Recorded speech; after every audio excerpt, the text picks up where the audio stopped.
like another. I am in the mountains. We are live. We are live, and I am in the mountains.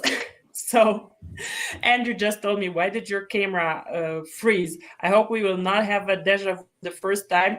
Uh-oh, I froze.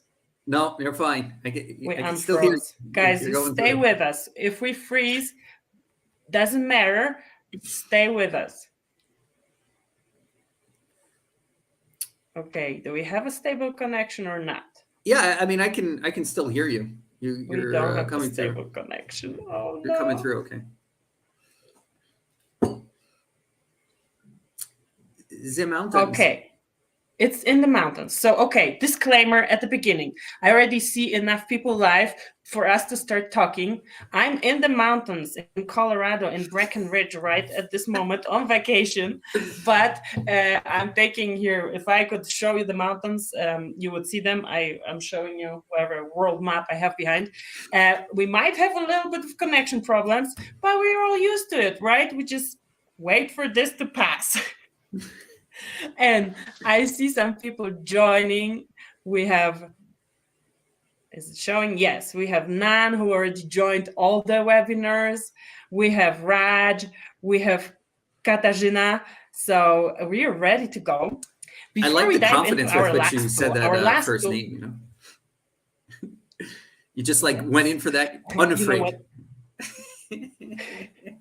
So, a quick note on that. I have audience from many different countries, and sometimes I have to use this tool, how to pronounce a name when I address them. So I use that extensively to be able to pronounce people's names. So, and we have Dan from Atlanta.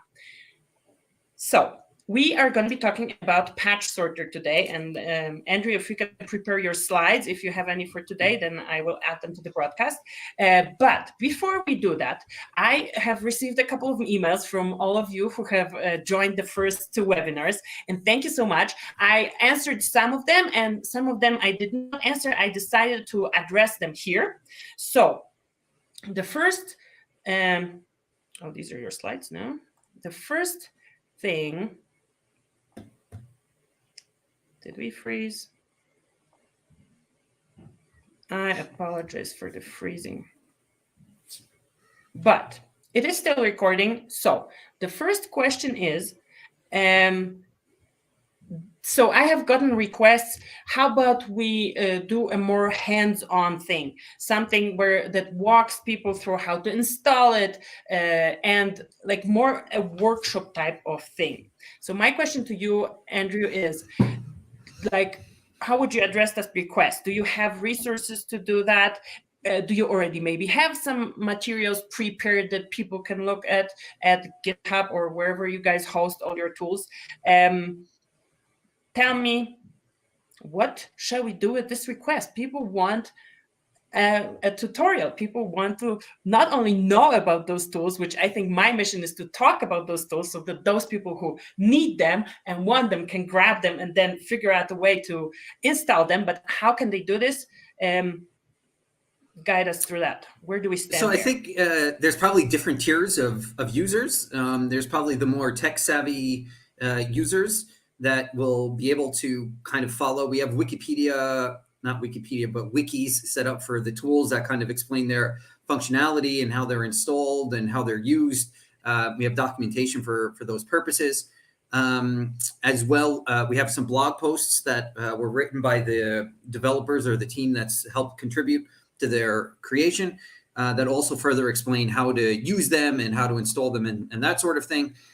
So that'll cover, I would say, maybe 75% of the audience. The other 25% that are, we'll say, less technically savvy, it's kind of a challenge here. There's one part is that you also need to have an appropriate environment for this sort of thing. So we're not, you need to, for example, have Python installed, which is not necessarily specific to our tool. I don't know that we have the resources to help everyone install Python.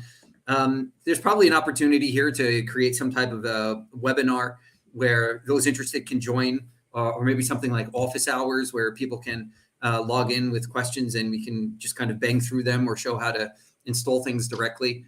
That's something that we should consider doing in the future. Happy to host.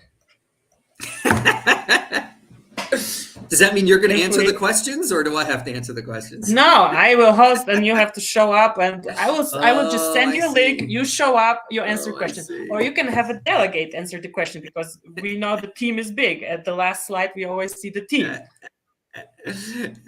Sounds good. Sounds good. So we can do that.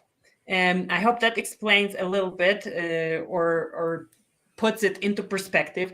I know, Andrew, you said this tool is unlike QPath, which is our comparison. It's not a with a like a user interface for a non-savvy user, and this is on purpose. So it can be that we get those questions from users that would expect something with the user interface, like a polished product like QPath. This is not what it is, and it's not intended to be like that, right? I mean, it would be nice if we could eventually get there, but there's a lot of work to actually build out these tools. Okay, so good. That's already leaves a door open to have this accessible to also people like me. I would say, yeah, I would know who to go to have this thing going, but like as is from GitHub, from Wiki, I would not be able to do this. As much as I worked in digital pathology, the coding side of things is not my strength. That's the joy of digital pathology, is the the cross scientific field nature of it all, right? And finding your new collaborators and your new friends to help work through these different facets of the technology and the deployment. Mm-hmm. So I have a little connectivity problem, but now we're back. Another question, and then we can dive into our presentation, is how would you address the resistance in the lab when these tools are proposed by somebody who would want to benefit from them, but the rest of the lab doesn't know them, doesn't see the benefit, and there is resistance to installing them? Yeah, I think that's a great question. So I think this is probably a broader question that's not even specific to these specific tools, but it seems like it's a common mindset for things like digital pathology in general, where you have people that want to introduce new technology or introduce scanners into a clinical workflow, and there are some folks that are resistant to it or just aren't aware of the different technologies yet. So I think that the way that most people have addressed this in the past has been to try and identify small little subsets of the workflow or different technology components that could be rolled out in stages so that people can start to see it or start to get experience from it. So for example, maybe you don't go and use your first milestone as taking something like HistoQC and trying to stick it directly in the middle of a clinical pipeline and say, this is going to be our target. Maybe it's more, you take 1 day's worth of slides that you've scanned, you take it separately, you put it into a research environment, you run HistoQC, you now have the user interface, you can see the metrics, you have these sort of things, and then that creates a little bit of a forward momentum, because now you can show other people and say, look, this is the added value, we're already scanning them, we kind of want to be able to detect if there's variability, this is how that variability would show up, and kind of building people step by step instead of jumping in too deep. And I know that some pathology labs, for example, when they've transitioned to digital, the idea is that they didn't go and do every single tissue type and every single stain and every single workflow at the same time. So one institution I know said that they started with breast tissue because those pathologists were especially motivated. They also wanted a mitosis counting algorithm to be deployed more so than the other specialties. They were, I think, on average, not to be ageist, but they were a little bit younger. Those pathologists are more interested in kind of seeing the technological capabilities. They're kind of what we would call early adopters. They were really excited and willing to tolerate failures and small disruptions in their daily work in order to kind of play with this tool and see what ended up happening. So they were the first people. They started scanning just the breast cancer slides and they started reviewing them and they provided feedback. And one of the benefits of being kind of like that early adopter is that at the same time, they were also able to provide feedback. So the workflows became more tailored to them. So by time, let's say the GI pathologist got on board and the lung pathologist, like all these other people got on board, a lot of that stuff was already very heavily solidified, and a lot of that was done by these people towards their preferences. So of course you can adjust and adapt later on, but it's a lot easier when you just say, hey, look, this works, and people can come in and start working with it immediately. Mm-hmm. So these places took out this incremental approach, and minimal disruption to everyone that was, uninterested in the experiment. They can just continue doing their daily work without, being bothered by it. And then eventually, when things were more solidified, it was really these late adopters can come in and just, sit down at their desk and, all of their stuff's already there. All the bugs are solved. All the technical IT's in place. There's no delays. There's no skipping and all this sort of stuff. So I think that's probably like a reasonable way of doing this. Yeah, I think it's the most lab-friendly or institution-friendly way of doing things. And you said a very important thing that applies to the whole field of digital pathology, computational pathology, and probably, to any new technology. People that start doing this are those that are willing to tolerate failure. Mm-hmm. And I think I don't know if we need to talk about these failures, because when it gets to those people who are not willing to tolerate failure, it's already mature enough. But a little bit more talking about those failures, I think, would manage everybody's expectations. So I think there's a lot of really interesting papers that come out on this topic, right? Because one of the challenges of going digital from, let's say, an administrative or a hospital side is that it represents a very large investment. And the question is to know, like, if I do this, is it actually going to work out? And the question with new technology, especially if it comes with a high cost, is you want some certainties that it's going to come out. And even if it is a growing learning process, you want to minimize the amount of growing and learning, right? You really just want to get to the end of a working system. Mm-hmm. So there's been more interest in having people give talks about this. For example, my colleague Inti Zlobek gives a number of talks about their experience going digital and the challenges that they had. And how it's going to be on my podcast very soon, so stay tuned. You should absolutely ask her about this. She's an expert in that. And in fact, we've written a paper about this called Digital Pathology, Not Just a Scanner, right? And the idea is that a lot of people as well underestimate what going digital means. And they said, well, I'll just buy digital pathology scanner, digital slide scanner. I'll just start scanning slides and boom, we're digital. And it's really much more than that. There's a lot of different stakeholders that need to be involved. A lot of the folks in the NHS in the UK have put out some really interesting guidelines and suggestions and way to go and make business use cases for it. Those are fantastic resources in this area as well. So I think more people are interested in both sharing their experiences from their failures and as well open to it, because I don't know anyone that's failed at deploying digital pathology, right? Everyone kind of gets there in the end. The question is only how much headache do you have on the way towards that ending. So you can learn from other people, minimize your headaches. That's probably the whole purpose of this. So we kind of answered this question from Raj. Any chance of GUI interface of HISTOSUITE? I guess if there are enough resources, there is an open door to that, or? So I think most of the tools, in fact, have user interfaces, right? I mean, Quick Annotator has an interface. We'll see Patch Sorter has a user interface. HistoQC is, okay, maybe a command line tool, but it does have a user interface for reviewing the results. So I'm not really sure there's a lot more user interfacing to be really heavily built out here. I hope not. Okay. So Patch Sorter today.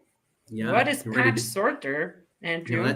That's a fantastic question. I would love to tell you about that. Can you hear me still? I can hear you.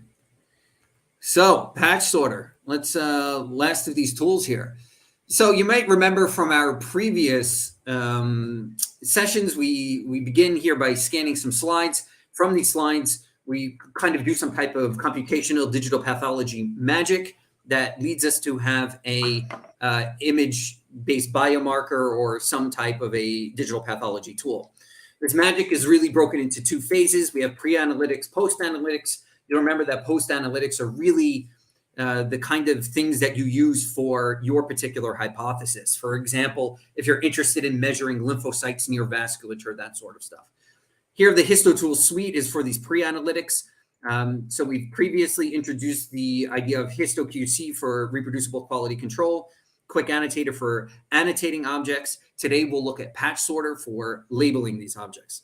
As I mentioned before, both of these are aided by deep learning, and we're going to show today how for Patch Sorter, this really allows for a number of really cool improvements. And as well, we have Cohort Finder that we introduced in the first session as well. Those two, HistoQC, Cohort Finder, and Quick Annotator, are available online on YouTube, so you can rewatch those sessions. So what's the motivation here? Essentially, computational pathology requires large number of object labels. For example, you want to assign a class to cells or glomeruli at a scale as intractable, right? If we have one whole slide image and it has 1 million cells and it takes us 1 second to go and label each of those as, for example, this is an epithelial cell, this is a lymphocyte, you're looking at 12 days of nonstop work. And it's just not reasonable to go through that process. So Patch Sorter essentially enables us to assign labels at a group level as opposed to an individual object level. And this allows for greatly improving labeling efficiency.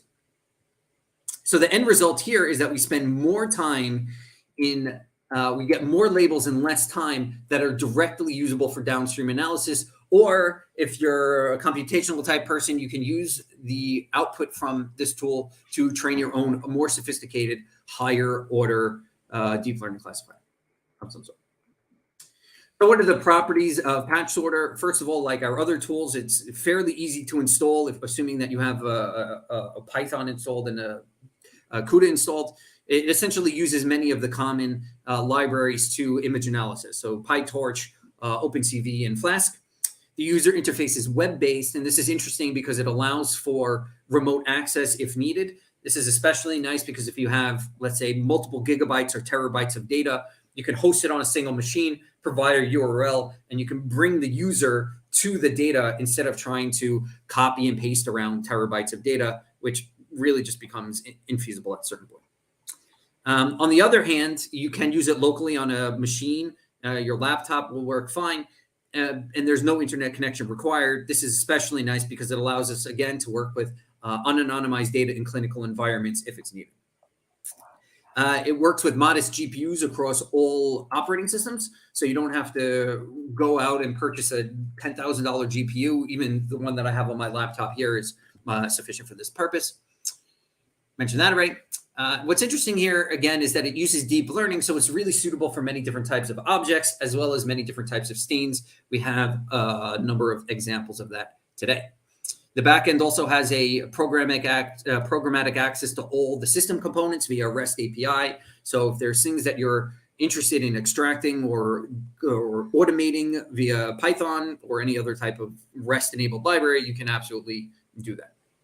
Again, it's highly modular, so allows for easy little trialing of additional deep learning algorithms. So we built this in a way where each individual piece can easily be replaced without having to understand the entire system. So if you don't like the model architectures that we've chosen and you want to use a different one, it's fairly trivial to go in and start to incorporate your own either model architectures or entire designs yourself. So how does this work? Yep. What? Do you have a question? I'm checking because I wanted to ask you how it works. So just go ahead.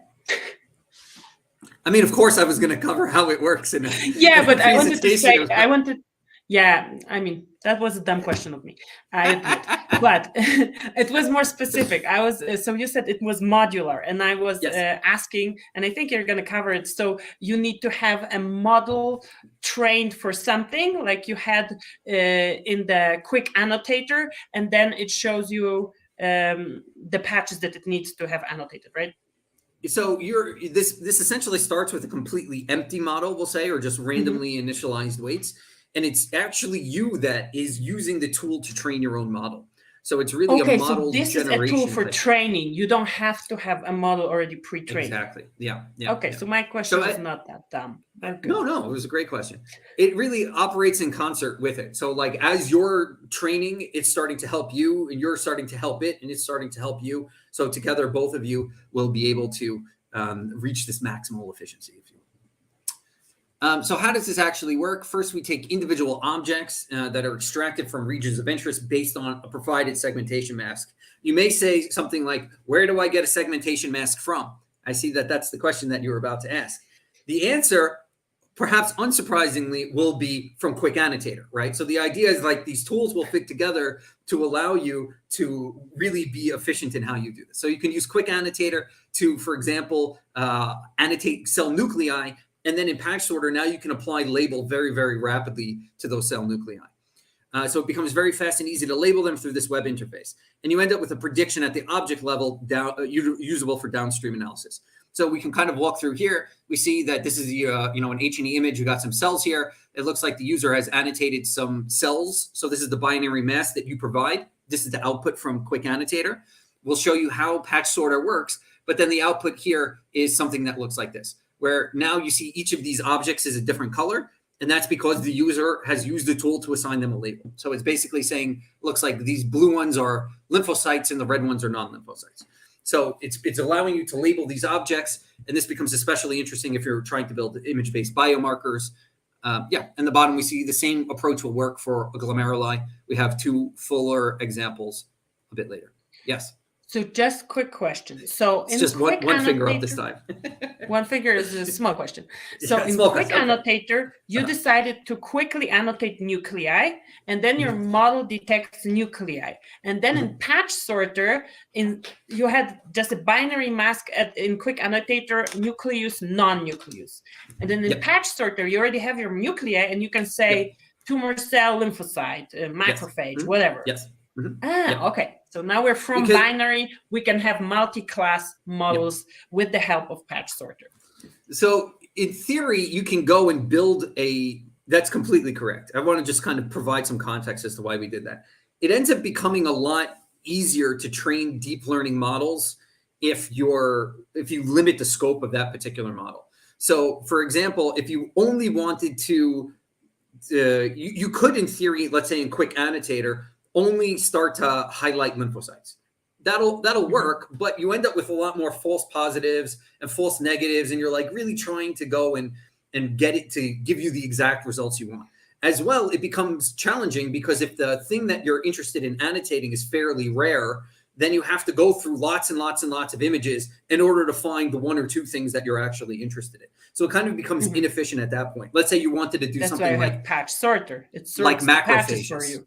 Exactly. Like if you wanted to do something like macrophages or neutrophils, you're going to spend a lot more time looking for them in Quick Annotator.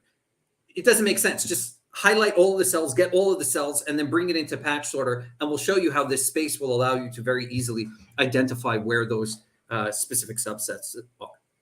And I'm just waving at the people who show up, and I'm showing their hi messages. So this, just to put it in a different perspective again, it's like a hierarchical way of designing models. Yeah, and I think yep. Please. Go ahead. I think there's value in it because it allows you as well to separate the way that you build the models and the way that you optimize them.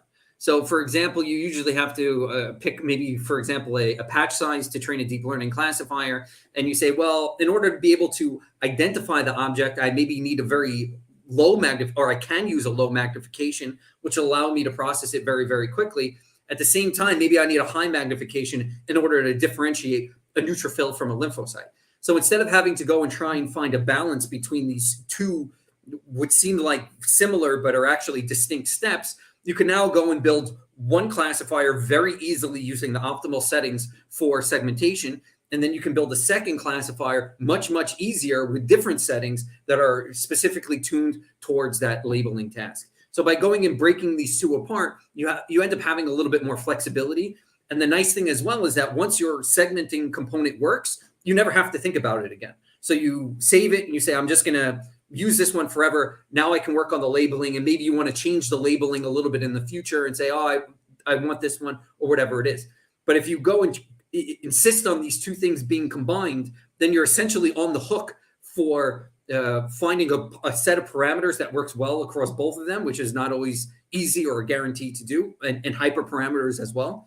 But then you also, if you want to change one small thing that's at the end of that workflow, you essentially have to reconstruct all of that entire model from that entire workflow, which can be very time consuming. So by splitting it into individual pieces, we can actually break up the work and move forward more. So this is like a modular approach. If something breaks, you only fix the module and not the whole thing. Exactly. Another advantage of that for me would be then once you train for nuclei, in this particular example, your model looks for neutrophils or lymphocytes only within those nuclei. You don't have to worry about folds, about some other dense structures, about not perfectly cut slides that have fringes that are, and all this stuff, because this is already assigned as a non-nucleus class, and the model is not even looking in there. So yeah, and we have a question.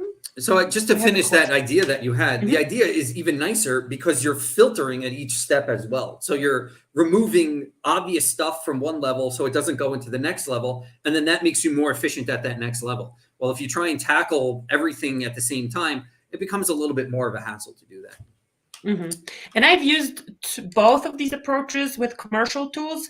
I gravitate more towards the modular. It kind of also aligns with me assessing the tissue as a pathologist. Like I go to look for changes in a particular part of the tissue and not somewhere else. I like disregard the other part of the tissue. I would like my model to mimic that as well. It's not always the best approach, but for pathology scoring, I've noticed this kind of matches the computer vision ways of solving image analysis problems. Yeah, I think it's a bit more elegant. Time for a question? Yeah, of course. From the audience? Okay. So can you train different classes on the same object, like different level of damage of glomeruli? I love this damage of glomeruli. We actually have a slide later on that shows exactly this process. The answer is yes. So I think I'll carry on here. So the way that patch sorter works is we first initialize through self-supervising. So this essentially means that you've provided the objects of interest. We go and extract the box around those objects of interest. And then we use an untrained deep learning model. We do some self-supervised training to kind of bootstrap it. But the idea is that objects are taken from their image space and put into this two-dimensional space. And this two-dimensional space is one such that objects that look alike are close to each other. And the more something looks dissimilar, the farther away it is from it. So here we can see an example of this where the user goes and highlights this red region here. And then on the right-hand side, they're trying to train an epithelial versus lymphocyte classifier. It doesn't look like there's any strong, maybe there's one lymphocyte there, but there are very few lymphocytes there. So they can look at 100 objects at a single time, quickly review all of them. And then we built in a bunch of keyboard shortcuts as well. So they can just click the A button, which will select all of them. Here we show it with the mouse just because it's a little bit more visually intuitive when you're trying to show this on a screen. But how I would actually do this is you can press the A button to select all of the patches. You can press either 0 or 1 or 2 or 3 or 4, whatever classes you've assigned. You can press that number and then you press enter and it will assign that label to all of those particular objects that you've highlighted, right? So now instead of going and touching, and this is what you would have to do if you tried to use like a manual annotation tool, you'd have to click on a cell and say, yes, this is a lymphocyte. No, this is not a lymphocyte. Yes, this is a lymphocyte. No, this is not a lymphocyte.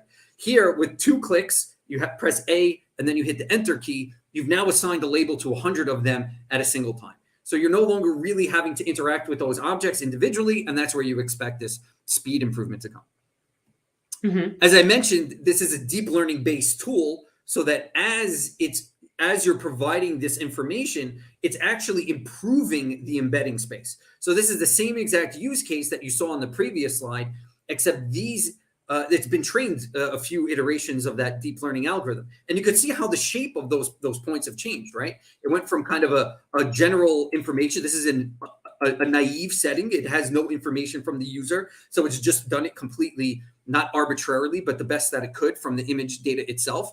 But then as soon as it starts to see what you're interested in doing, it pulls apart that space and it's much more pure in the sense that if you look here at this blue region that's being selected, all of these look like lymphocytes to me. So now again, you could just say, boom, lymphocytes, all of them.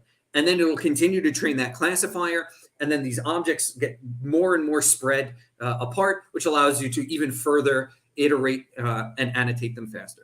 We also have some filters at the top where you can view the ones that are labeled or only the ones that are unlabeled, or you can also, the algorithm will start to make predictions for you. You can see if it's the predicted version or the ground truth that you've provided, and you can see how the colors change. This is especially interesting because we've added additional labels in the last few months after this video was produced. But we have one that's called discordant, and discordant's interesting because discordant is one that you've assigned it one class, but the classifier is predicting is another class. So you say to yourself, why is this interesting? Well, if you wanted to quality control your data, are you going to do the ones that you and the model agree on? Maybe not. You probably want to start by focusing on the ones that you disagree on and see if there's some type of pattern there. Maybe it's a rare presentation, and that's why the model's not picked up on it yet and learned that specific phenotype. Or maybe it's an annotation mistake, and now you can actually clear that up. So we showed that by taking this approach, 400% efficiency improvement. Yes, give me the question. Okay, so here we have a model running and showing us the positive objects. So we can filter the false positives from those and assign them a different class. What do we do with the false negatives? How do we address that? Is there a way of addressing that, or do you have to go and look at the slide? So it's interesting. The false negative is really, it's the same workflow, right? You would go and just look, instead of looking at this positive region, you would look at this negative region over here. So at the end of the day, you should be looking at, I would argue, if you're doing something like a biomarker discovery, you probably want to look at all of these objects. So the question is, how can you do this efficiently? If you're interested in those false negatives, you would highlight this region here and then quickly look through them and say, these are not.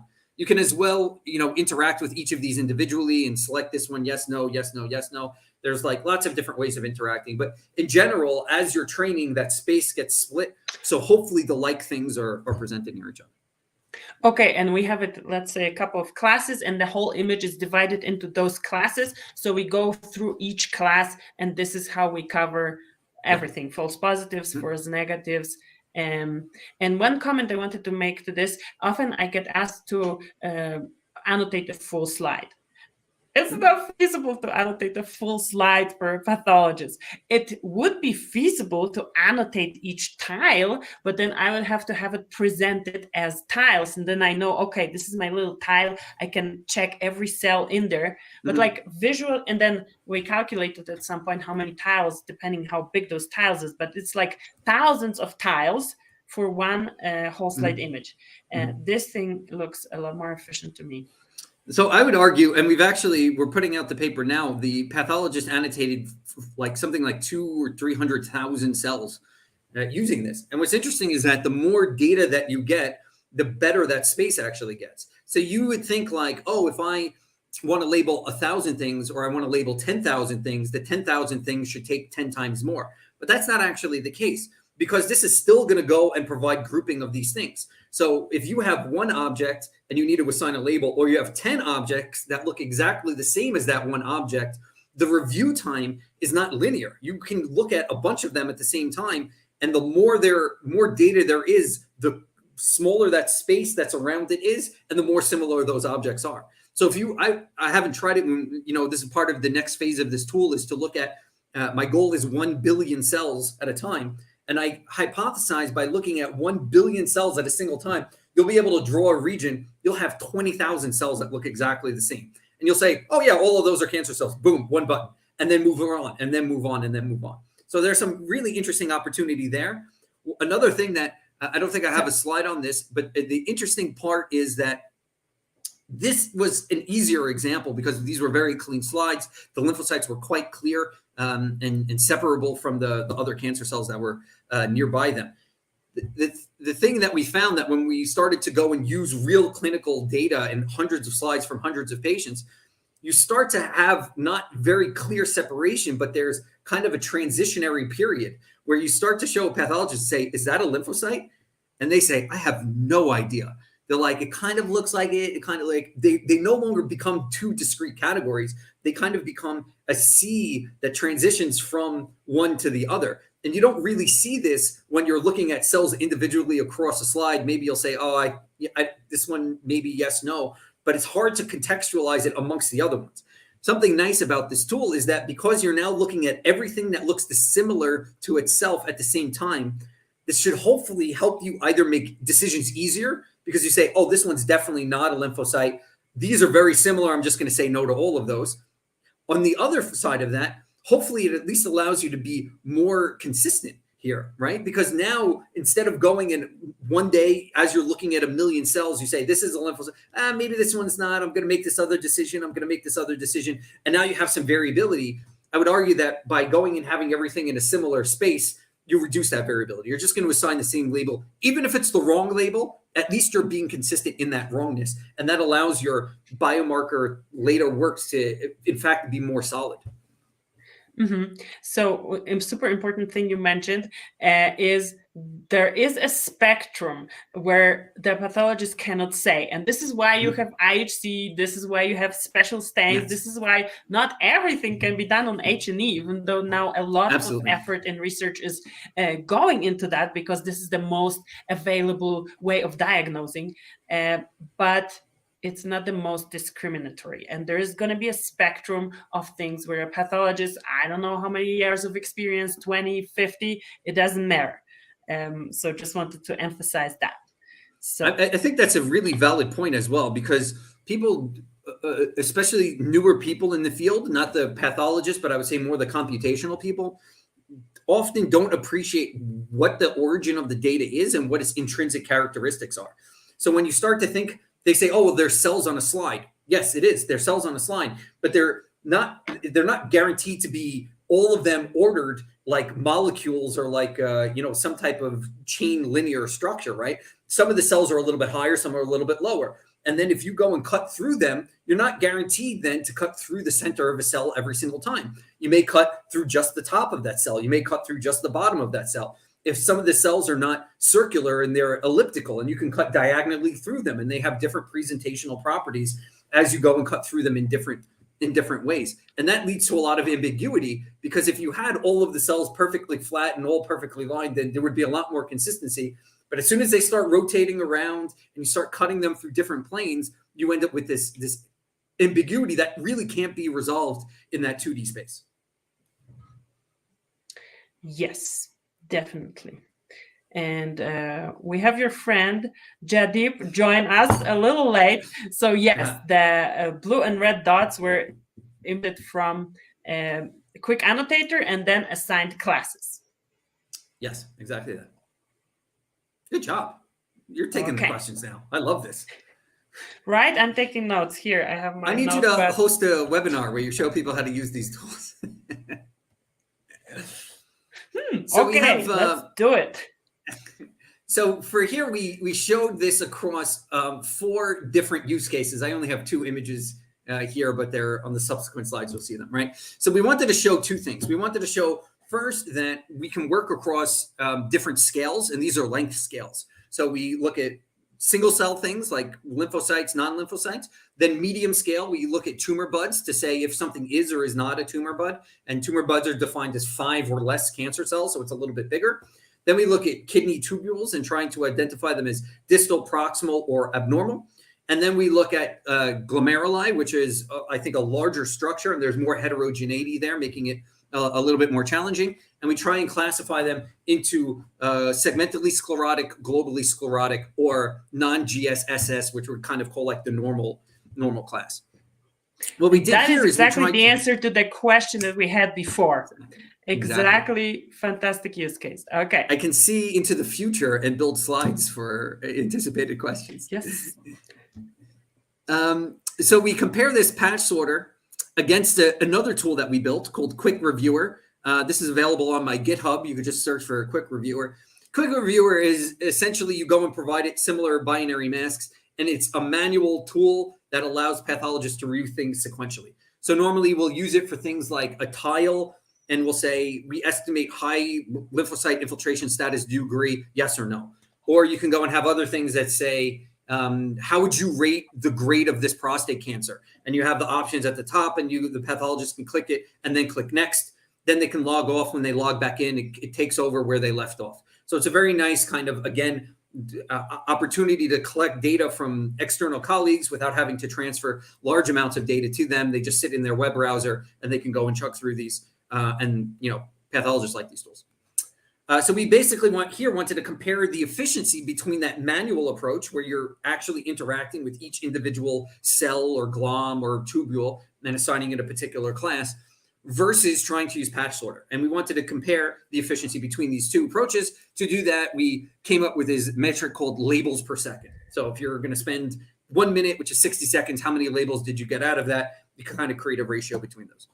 And then importantly, we always want to think about the accuracy, right? Because it's very possible to get very high speed if you give up accuracy, right? I can just open up my tool. I can select all of the cells, say all of these are not lymphocytes. Maybe it's 20% accurate, but it was done instantaneously, right? So having accuracy is very important here. And for this, we can compare the manual result of Quick Reviewer versus the results from Patch Sorter to make sure that they're concordant. So this is what the breast cancer lymphocyte labeling looked like. They started with this, and this is actually, I think, a really good example. It's a heart. It is a heart. Nice. It's Valentine's week, so yes. That's right. You can see the interesting transition here, right? So this is this embedding space. Even this is the initial embedding, right? So we've had no feedback from the user. This is kind of how that system immediately starts. Yes. What is the question? Can we define embedding space? What is embedding space? I kind of got what it is, like where all those objects are placed together, but is there a better clarification? Sure. So an embedding space is essentially, I'm going to try and not come up with a mathematical definition. Don't come up with that. So deep learning classifiers allow you to extract features about an object. So you can give it an object, in this case, a patch, and it'll give you a, we'll say 32-dimensional vector of numbers. And those numbers represent what that model thinks about that particular thing. So just like you can describe someone by their height and their hair color, those are features. Deep learning derives its own features. You can specify how many you want. 32 is a reasonable guess. The challenge with the 32-dimensional space is that we don't exist in a 32-dimensional space. It's really hard to even imagine or visualize what a 32-dimensional space looks like. Instead, we want something like a 2-dimensional space so we can plot it. Really, you only see plots in either 2 dimensions or 3 dimensions. Everything else is kind of some weird fabric. I guess you could do 1 dimension, which is just a line. So you have 1 dimension, 2 dimension, 3 dimension. 1 dimension, probably not that interesting here. 3 dimension you can also see, but it's kind of difficult on a computer because it's like a CAD view and you need to kind of drag the mouse and rotate the space. It could be interesting, but it's a little bit of overkill in some cases, like this one. But you, in theory, could do that. But then you have a 2D space. 2D space is nice because you only have 2 axes and you can now see that see where that data exists. So an embedding process is one that takes the 32-dimensional space and pushes it down into 2 dimensions. This algorithm that we used here is called UMAP. It's a very well-known algorithm. We absolutely did not develop it. It's a free, open, publicly available algorithm that you can download. And the idea of UMAP is it will go and try and find a 2-dimensional space such that objects that are near each other in the high-dimensional space are still near each other in the low-dimensional space. And that's exactly the type of property that you want from an embedding, right? Because you're trying to look at, think of it like sneaking a glimpse at the high dimensional space, saying, oh, this is kind of near this one in 32 dimensions. Well, this is where it is in 2 dimensions. So it gives you kind of a feeling for what that space looks like. Mm-hmm. And it's very common. People use it as well for things like RNA sequencing, single cell sequencing, because you have genes that are in 20 dimensions or cells that are in 20 dimensions. You say, I want to see this in 2 dimensions. And when you do that, you start to see that, oh, all of these immune cells are near each other and all of these vascular cells are near, like this sort of stuff. So that's the process. Very useful tool. If people have high dimensional data, I would highly recommend looking into it. So here we can see this space, and as we mentioned, it's really like a transition, right? We start over here with what look like kind of very clear lymphocytes, so this is very nice. And then we see like these are circular, these are becoming less circular. This is a little bit longer. We go up here, this kind of looks like a fibroblast, right? Maybe like a little spindle cell. Correct me if I'm wrong here. So we kind of like see that And I don't know what this is. Maybe this is just the little tip of a lymphocyte. Maybe it's not. Maybe it's something else. And then we slowly transition, and now we start to see, larger nuclei that are don't have densely packed chromatin inside of it. So we actually see, we can continue to zoom in and look at this entire space. But I think it's interesting because you would say, well, there should be groups, but there's not really groups because there's so many cells here that you end up, I think there's about 100,000 cells here. You end up seeing cells at different stages of the cell cycle. Some of them are dying, some of them are undergoing mitosis. And as a result, there's essentially no clear gap. Everything exists somewhere on this spectrum. And I think that's very interesting. It's very rare that you kind of really appreciate how biology is this continual signal instead of this discrete signal. Yeah, definitely. So even if you segment or select this region over here, this yellow region, you look at these, all of these look alike, right? This is exactly what this tool is providing. If we go and select this green region, all of these patches look alike, right? So this is, again, what we're trying to provide. I would argue it's a lot easier to review these and review these when they're near each other or when you're looking at them at the same time than it would be if you tried to review them with the top ones mixed in with the bottom ones, because then you have to, especially if they're randomly mixed in like they essentially are on an actual whole slide image, because then you have to say, this one is a lymphocyte, this one's not a lymphocyte, and now you have to click all of them. So here, hopefully you can avoid some clicking. Where did my mouse go? Here we go. So we looked at the kidney glomeruli. Here we wanted to go and separate these into SSGS and non-GS. And you can see these actually form some pretty nice, interesting clusters, right? So we go into this GS cluster. These all look like globally sclerotic to me. That's pretty cool. Then we start to see, I think this is a very interesting cluster as well, right? Because we have the normal ones, we have the sclerotic ones. The sclerotic ones are kind of normal, but they're kind of not normal. So they're kind of clustered near each other. But sclerotic are also kind of on the way to globally sclerotic. So they're facing the globally sclerotic ones in that space. So you kind of see that they're undergoing this transition, and the embedding plot in the patches here kind of lead you to come to that agreement. Here we see 105% improvement in terms of labeling. So if you try and use this approach, you diminish your effort by 50%, which is pretty cool. And now, in fact, the pathologists that we work with that are using this as part of one of our biomarker studies refuse to review these manually and only will do this labeling within patch sorter because it's actually— I would be with them. Like, it's kind of fun. It's kind of fun and easy to do, so why work harder if you don't have to? Exactly. So here's another example here. This one was with more data. This is a little bit earlier in the training process. And we still see this globally sclerotic, segmentally sclerotic, normal kind of transitionary pattern from the blues to the reds to the purples. When we look at these purples, we see all of these are globally sclerotic, right? So this kind of makes sense. We're grouping things. And then when we look at things that are grouped, they should be similar, good success there. We applied the same thing. We applied the same thing to tubules. Man, I'm like failing at the clicking successfully. Your mouse is going crazy. Yeah. So here's an example of this tubule space where we have non-tubule, because this is, there's some false positives that we want to remove. We have abnormal proximal and distal. If we click this region here and look at these tubules look exactly the same. It's not even that they look like they're from the same class. They look exactly the same. Like you would confuse one of them for the other. And this is kind of the point. Because when you see visually things that are very similar to each other, it's easy to go and say these are easily the same. And if there's something that's different, the way our vision system works is it sticks out like a sore thumb. You say, hey, wait, that's different. And now that also helps make your review process a little bit easier. Here we show about a 300% speed improvement for trying to label. Mm-hmm. So an interesting point here is that once this is done, we provide ways of interacting with that data. So now you've done this on an individual level. Maybe you didn't want to take that, as ground truth, but you want to perform another review. And now you can go and generate this in this ROI viewer. This is also in the tool in the web interface. And you see the object boundaries. This is what the user has provided. So these are blue from the user saying that these are a lymphocyte, and red for not a lymphocyte. Okay, cool. But maybe you see something and you disagree. And you're like, hey, that one I made a mistake. That one was actually, I got a little too fast with the keyboard. That one should be of the opposite class. You can click on any of these objects. You get this little pop-up here that says, would you like to change the label? If you say yes, you just click on it, and then it'll change the label for you. And then the final output, something that you can use for downstream analysis. If, for example, you wanted to count the number of the objects or estimate their area or look at eccentricity, whatever types of features you're interested in, we produce a colored mask where each color is a different object. So it's basically the same binary input mask that you originally gave us, but now they're labeled in a different way so you can actually take that into account for your downstream processes. Mm-hmm. That database as well. Yep. Sorry. Go ahead. Shout out to the audience. Go ahead and ask questions. We still have 10 minutes. And if you have any questions, put them in the comment. I will be showing them to Andrew after he finishes the presentation.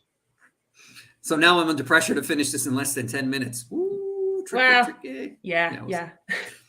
We talked too long at the beginning. Sorry for that. I thought one tool is going to go fast, but it depends on the tool. It depends on the quality of the conversation as well. You know, the good ones, you just want to let them flow. Continue. So no, take your time. We are recording, so if there is a hard stop for anyone, you will be able to view the recording. But if you stay live, there is a little gift for you at the end. Ooh! You're providing this gift, Andrew. It's your slides. It's your slides. It's PDF of your slides. That's very reasonable. So it's interesting as well is that we have this database, and if you're more of a computational person, you don't necessarily have to only look at the output images itself.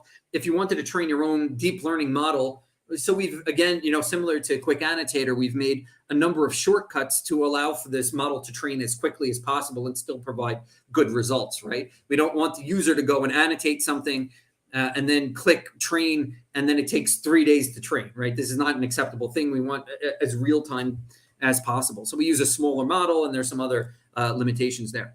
But now that you have a database, which is one of the things we provide, you have that database with your images, you also have the label that you've provided. You can now go and very, very easily take that and train your own deep learning model that maybe is more sophisticated, has more parameters, has more specialized augmentations, whatever it is. Even if it takes 3 or 4 hours, days, whatever it is, it doesn't matter anymore at that point because you're looking at performance and not at speed. So we've really tried to develop this in a way that the output from this tool is especially useful for all the different types of downstream tasks you'd likely like to do with them. We also provide something called image-based content retrieval. Let's say you're looking at something that's fairly rare in your data set. You don't want to have to go and try and manually look through all of that space to find an example of that. So here you can actually click search patches, provide an example of what you're looking for. It's the Google Lens for computational pathology. Yeah. It built specifically for and on your data, which I think is a pretty nice little twist. So they look for globally sclerotic GOMs, and unsurprisingly, globally sclerotic GOMs popped up. And this is nice because now they can label it. They can provide that label. They can retrain the model with that. So you can imagine now how even instead of having to look for a needle in a haystack, let's say you're trying to look for something like a neutrophil, you can find an example of a neutrophil, search for it. It'll show you similar neutrophils around it. And then you can already start to bootstrap that process without having to hunt and peck through, a million cells to find a few of these more rare cell types. This is so cool. This is so cool. We have questions, but you tell me when you're ready for the questions. I want to let you finish the presentation. Yeah, I think let's finish the presentation. There's 1 or 2 slides left. Yeah. Mm-hmm. So we show that there's very high concordance with manual results, right? There's upwards of 97, 96%. There's still some ambiguity just because there's ambiguity in the data. So it's not like the obvious ones have failed. It's the ones that are kind of, is that a lymphocyte? If it's not a lymphocyte, the user, the pathologist that performed this study looked at them on different days. They could have made a different decision on the other day. So these I think are sufficiently comparable enough to say that the speed improvement was not at the consequence of concordance with a manual result. And we see that the speed improvement is huge in some cases, right? So it's almost like 10 times, an order of magnitude faster if you're trying to go and label objects instead of trying to go and do it manually. I would argue that as well, the efficiency improvement gets better as the data set grows, again, because you have more and more data that's fitting closer and closer to the specific things that you've labeled. So instead of having a lymphocyte and maybe something that doesn't really look like a lymphocyte next to it, and now you have to spend some time thinking about it, if there's only, let's say, 1,000 examples there, but if you have 10 million, when you click on that, everything around it's going to look exactly the same. So you really have to think less per group, even though you have more groups to kind of go through. Again, this is stain agnostic and domain agnostic. So we showed examples of lymphocytes, tubules, glomeruli. You might not have realized some of those were in H&E, some of them were in PAS. So, we have the stain agnosticism component as well. This is free and publicly available at patchsorter.com. Yes. So I think this is the final conclusion of our efforts through these webinars, right? We've presented this HistoTool suite, which allows for open source usage of quality control, annotation, labeling, and dataset defining. Colleagues, again, thank you everyone for their hard work on this. The team. And that's it. Yeah, let's do some questions. Andrew, you said you're looking for, you have a job opening. Let's talk about that. Yes, we do. So we're looking for a full-time developer to help support these tools in the next phase as we try and scale these out. And if people are interested, they can, of course, email me. Yes. So if anybody in the audience or viewing the recording is up for this challenge, then this is your guide to send the email to. Now the questions. Question. For interested features of nuclei glomeruli, what is the size of the bounding box to the side? In the one of slides, heart-shaped arrangement of picture damaged glomeruli results has many nuclei in one patch, whereas some have single nuclei. Could be different to label if many nuclei in the same patch. So there was because the tumor nuclei are bigger and occupy more of a patch than those lymphocytes. Yeah. Andrew, go ahead and answer this. The answer is actually easier visually, than you would expect. Always label the center object. Tell me. So we draw that box around the center of the using the center of the object that you've provided. So even if there's other cells or other information in that region, you can only have to look at the center of it and then say, is this particular thing of that class or not? What's interesting is that for the actual training of it, we have a configuration option where you can enable masking of it. So you can either give the entire raw image to the deep learning classifier and it'll do its thing, or we have an option where we take the binary mask that you've provided and essentially apply it to the patch itself so that everything around it will be whited out, and there's only that object that you've highlighted, and that goes in and we'll drive the training.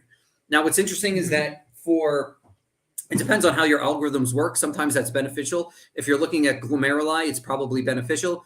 If you're looking at cells, it's probably not beneficial because usually the segmentation algorithms focus on the cell nuclei.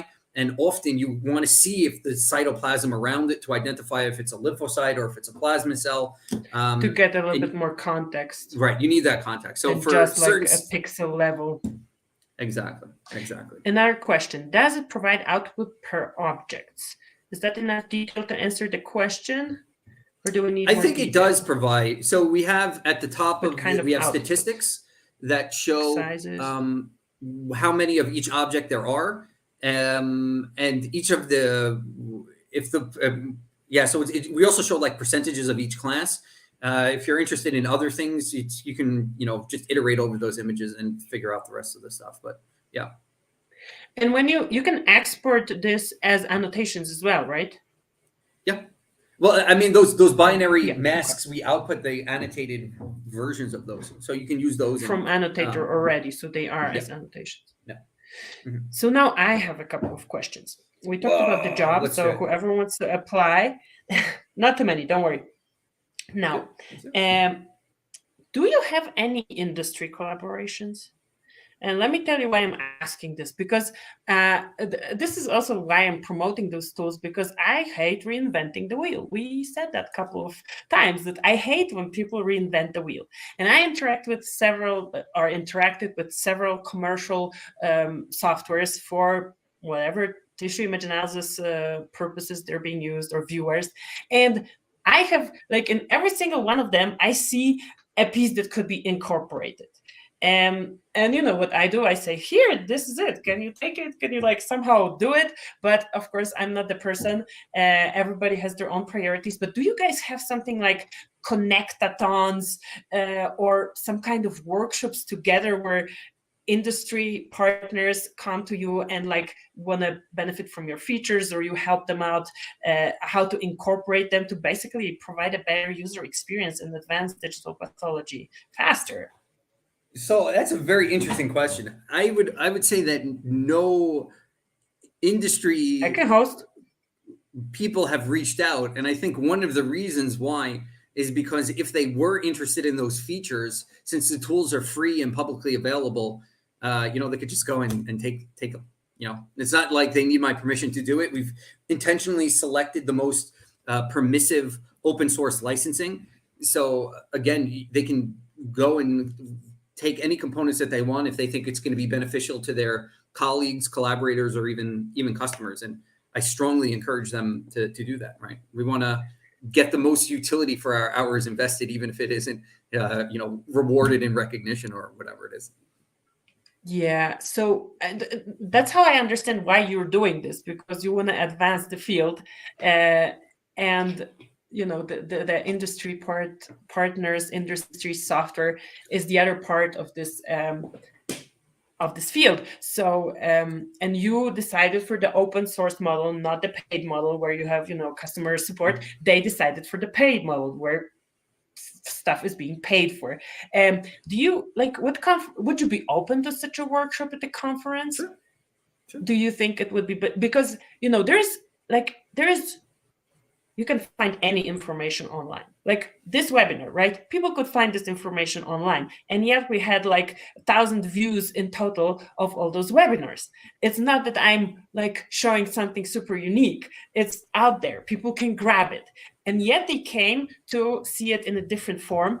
And that's why I think, okay, if we could have some kind of collaborative workshop with vendors, and if those vendors would be already at the conference where you are, and I could somehow facilitate it, would you be open to that? Sure. Yeah, sure. So what's your next conference? Where are you going? ECP, Dublin. Okay. Oh, I'm going to be there. And we're going to give a course together, I think. I'm not going to be the whole conference. So what's the next one? I don't know yet. Are you going any in the US, or not necessarily in the nearest future? Do you ever like go back home? No, just in case my mom's watching this. Yeah, for sure. I go back home, as often as my schedule allows. Okay. Anyway, we're going to be in touch. I think that would be super beneficial to make some kind of connectathon to keep advancing the field. And I think this presented in a different way and making vendors more aware of availability of those tools. Because I talk to people they don't know. And I'm like, how don't you know if I know? And I'm not even making this software. But like, it doesn't make sense to be surprised or like, I'm missing a word, like indignated by this. You just have to keep showing it and keep showing it in a different way so that people can benefit. I mean, I think it's exactly these types of venues and providing the opportunity for visibility so people can see what's out there and, hopefully tell their colleagues of successes that they have. I mean, for example, QPath is immensely successful. Hi, Pete. I promised I would mention him one more time in the last one. Exactly.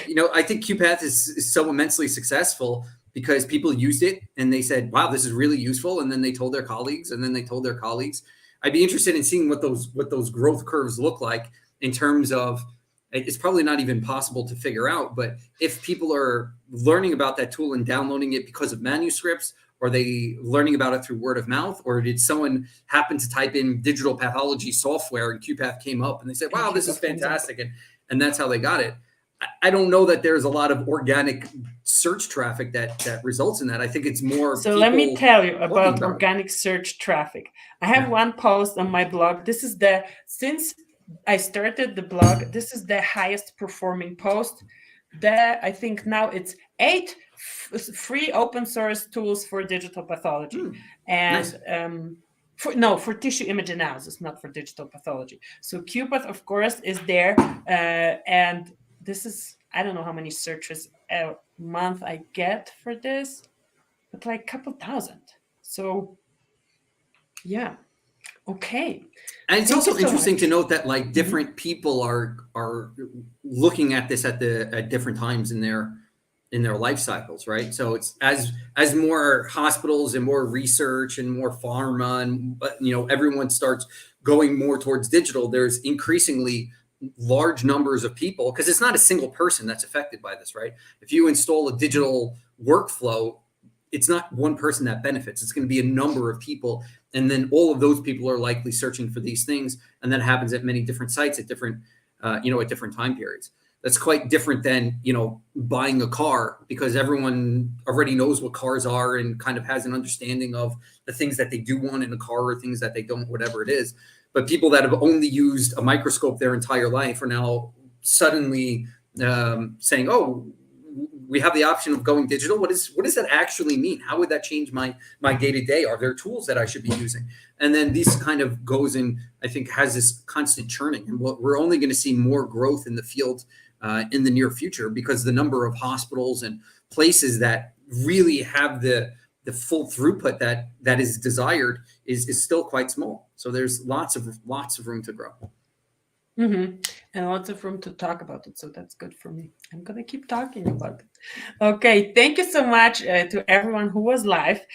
For everyone who was live, I will provide the slides, a PDF of the slides of all the presentations. So you guys can have it for your digital pathology library, wherever you host it, and share this with your colleagues. And for those who are viewing the recording, I'll think of something cool. But let me know Nice. if you were watching live or recorded. So put some comments in the chat still, so that this gets distributed to more people and more people learn about HISTOSUITE tools. Andrew, thank you so much for joining us 3 times. That would have cost me a lot of money if I had to pay you. So thank you so much for not charging for this, for providing this to us for free. My pleasure. And hopefully we get you, we recruit a person for you for your job opening. Thanks. Thank you. Have a great day. Take care, everyone. Bye. Thank you. Spread the word.